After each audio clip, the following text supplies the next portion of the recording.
یاد رکھیے کہ میراث کی تقسیم میں بلا وجہ تاخیر کرنا یہ درست نہیں ہے.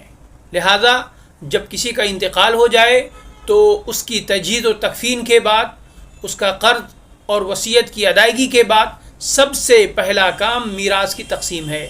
جتنی جلدی میراث تقسیم ہو جائے اتنا ہی اچھا ہے. بسا اوقات میراث کی تقسیم میں تاخیر ہوتی ہے اور بعد میں دوسرے بہت سے مسائل کھڑے ہوتے ہیں، اور کبھی تو بات یہاں تک پہنچتی ہے کہ تقسیم میں آپس میں اختلاف ہو جاتا ہے، جھگڑا ہوتا ہے، بات کورٹ کچہری تک پہنچتی ہے، اور پھر بھائیوں میں ایک دوسرے سے دشمنی ہو جاتی ہے.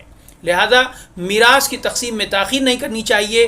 پہلی فرصت میں میراث کی تقسیم کر لینی چاہیے. اس میں کوئی عیب کی بات نہیں ہے.